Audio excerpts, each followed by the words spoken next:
Hello and welcome to this afternoon's Offbeat. You are here with Ashley Dittman and I've got a ripper show for you today, all focusing on the brown bean that everyone loves, coffee. We're going to be discussing who's stealing my milk. We've got a fantastic barista in to share his side of the story, and he might even stick around too for a bit of a game. So sit back, relax, you're in good hands.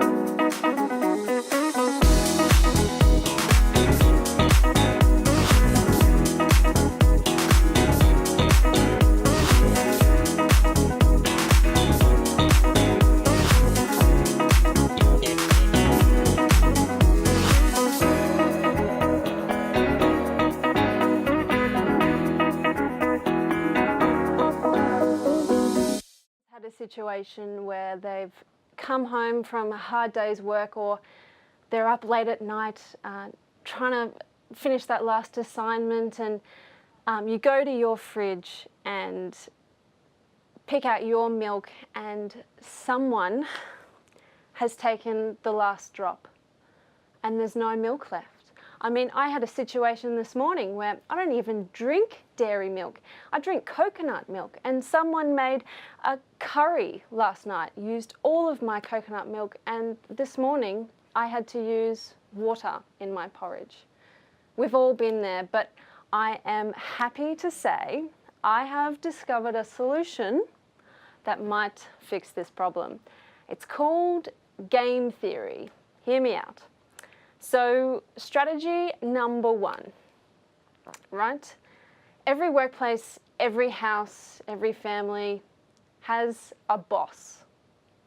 So why don't you be the boss of your own milk? Hey, no one wants to drink the boss's milk, do they? Solution to every problem until someone figures out your master plan and suddenly there's 2 bosses in the house, and then there's 3 bosses, and then there's 4. Not a very sustainable solution, but it brings me to strategy number 2. Steal someone else's milk. If you think about it, stealing isn't really stealing until it's sharing, working together as a team, basically, taking a little bit of milk from here, a little bit of milk from there, and all of a sudden you've got your milk. However, what you might find is that people might cotton on to this idea, and again, it's not a sustainable solution. You may save on a few little bucks here and there, but soon they won't be supplying the milk either, which brings me to strategy number 3, or DOS, which is get out your Microsoft Excel, make a roster. How about Joe brings in the milk on Monday, Cindy on Tuesday, Ben's on Wednesday, and all of a sudden, everyone's sharing the load until one day someone might not, and all of a sudden you've smoked out your culprit and you can stare him down and say, Barry, I'm dairy disappointed in you. That's what I am. I think we've solved it, guys. I don't know about you, but I've got a guest coming in next, and he's going to share the light on the situation, so we'll be right back.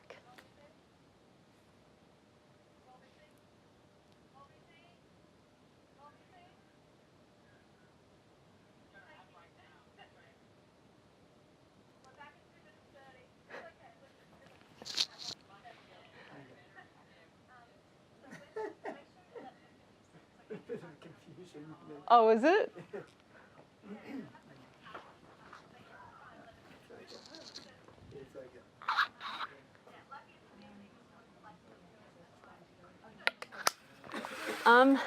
So how was that? Can I ask a question?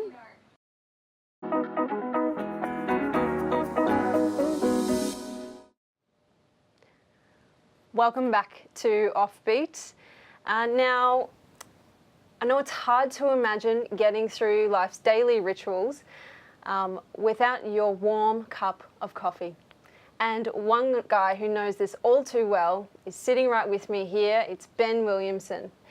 Now, with over 8 years' experience in some of Melbourne and Europe's finest coffee houses, this guy knows a thing or two about making the perfect cup of coffee.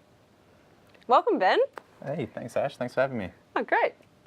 So what made you want to pursue a career in coffee? Well, I was studying at Williamson and a teacher there pointed out a local coffee shop called the Dancing Goat, and I remember walking in and seeing the two brothers or two owners of the shop, Shannon and Jesse Hyde, and just their interaction with customers, their meticulous approach to detail and the quality of the cup of coffee, and also their ability to make somebody's day. And I just remember thinking to myself, yeah, that's exactly what I want to do. Oh, that sounds really nice. Yeah. So after you finished at William Angliss, you set your sights actually to go overseas, I believe, and you worked in some of the best coffee houses in London and Berlin. That's right. Now, how was that, like moving so far away from home and having to deal with customers who English was not their first language? Like, how did you serve them coffee? Well, first of all, the move was quite easy. I think it was fairly easy to get out of mum and dad's hair. Serving customers in a country or city like Germany and Berlin was a little difficult, but it's very minimal chat with the customer from a barista's point of view, and I learnt to get by with very small vocabulary that was just enough to make someone's day and serve them a cup of coffee. Can you remember any of like the catchphrases in German that you used to say? Entschuldigung, mein Deutsch ist nicht so gut. Oh, perfect. Yeah, that was a good one. Yeah, and sorry, what does that mean? I'm really sorry, my German is not very good. Oh, well, okay, yep, that works out really well then for you, doesn't it? Definitely. Oh, good. So you're back in Melbourne now. What do you see as, how do you view the Melbourne coffee scene? Because Melbourne's like the coffee capital of Australia, is it not? Like how does it compare to the coffee scene in Europe? Look, I think it's grown exponentially in Melbourne. The consistency of the quality of the cup of coffee is far greater than it is probably anywhere in the world. Yeah. I think there's definitely a lot more people involved. It's an incredible trending topic, and not just baristas and coffee professionals, but customers also too really get behind this. Oh, fantastic. Now, for me, if I go into a cafe and order my coffee, I need it to be hot, big, black, some sort of batch brew, and I definitely need a newspaper. Like the two can't exist without each other, basically. That's how I enjoy my coffee. How do you see Melburnians enjoying their coffee compared to someone from London or Berlin? I think Melburnians enjoy their coffee served to them as quickly as possible. In a city like Berlin, look, black coffee and a croissant is known as the Berliner breakfast. And in London, you're going to come across people that will most definitely have sugar in their coffee. They like a sweet tooth, don't they? Very much. Now, in this day and age of social media and things like Instagram, I mean, when I go to a cafe, I can see people pulling out their phones to take a photo of their coffee before they, take a sip or before they even eat their breakfast. Like, how do you see Instagram and social media like playing a role in how people experience coffee? I think it plays a huge role. I think perhaps the popularity of an individual visiting a coffee shop and sharing that experience on social media will gain notoriety within a suburb or the industry for that specific cafe. I do think it does deter people from going to some places that do focus on very high quality tasting beverages. Because they don't have a higher Instagram follower, do you mean? I think so. But having said that, I mean, it's great for the industry. If someone's going to take a picture of their favourite cup of coffee and put it on the internet and share it to the world and and as a barista, it's great to see that. It really is. Great. Now, with keeping that in mind, what do you see as the future of the Melbourne coffee scene? Look, I think there's a lot of focus on the quality of the tools that we use and implementing better structures and things like this to create a far higher quality and more consistent tasting beverage. I do see the industry working together to streamline accessibility to gain coffee from overseas, and this could be coffee for roasting. It also could be coffee to sell in a cafe. It would be really nice to see some more cafes this side of the world using some coffee that's from roasteries throughout Europe and also America as well. Yeah, cool. Yeah. And what would you say is the biggest difference between, if you could nail it in one sentence, between European coffee house and Australian coffee house? Look, I think the big difference is there's just more of them here in Melbourne. It's for Europe. There's a lot of traditions in terms of perhaps their family, perhaps what the country and the language spoken. So those things are never going to disappear from the European stage. Whereas here in Melbourne, coffee's still quite new for the country, and this quality of coffee is quite new. Great, awesome. Well, thanks for joining me on the couch, Ben. No, thank you. I've certainly learned a lot about coffee across the world, in Melbourne and in Europe. So thanks for sharing your expertise, and I hope you'll stick around with me after the break. We're going to play a fun little game. I won't tell you what it is. It'll be a surprise. Okay. But we will see you very shortly. Stay tuned.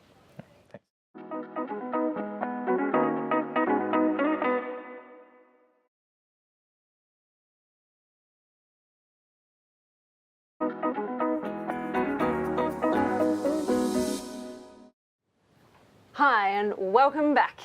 Ben has kindly stayed on with us, and we're going to play my favourite game called Guess My Cup of Joe, which is where I will play some stereotypical cafe customers, and Ben is going to guess my coffee order.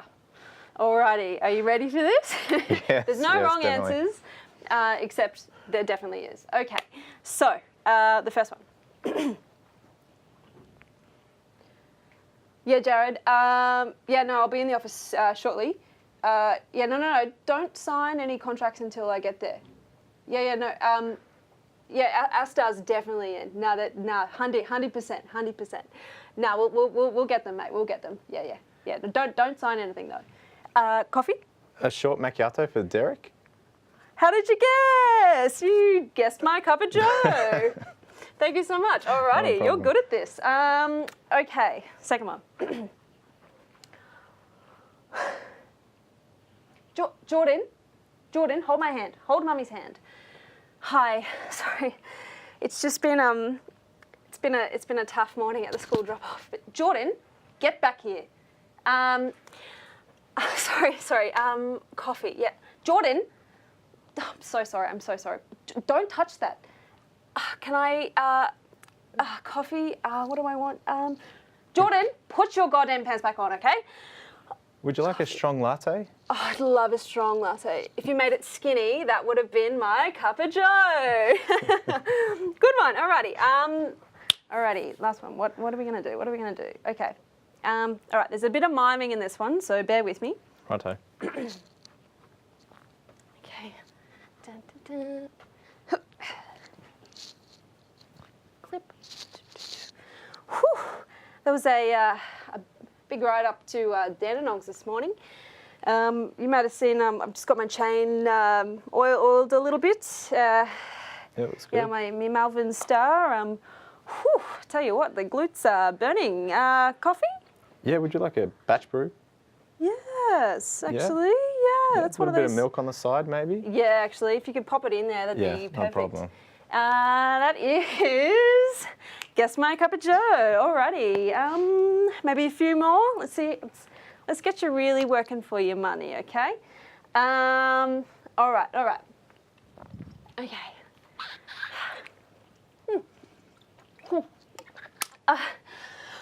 Good workout this morning, guys.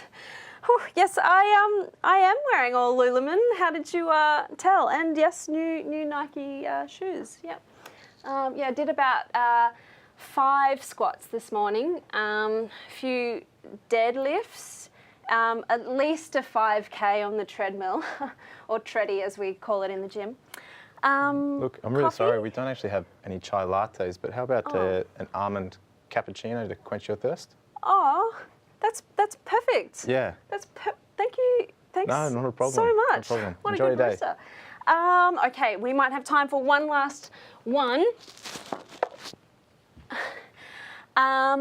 Hi. Oh, you serve espresso here. What kind of milks do you have? Maybe do you have soy milk? No, actually, what sizes do you do? Is maybe it a large? I could get to the or- next customer. No. I'm almost finished. Maybe I've got this really nice water. A cup of water, yeah, for sure. Perfect. Yeah. Awesome, I'll take water. Congratulations, Ben. You've just won Guess My Cup of Joe. Thanks for coming in. And look, we've had a great time on the show today, talking all things coffee. I really hope you can tune in soon.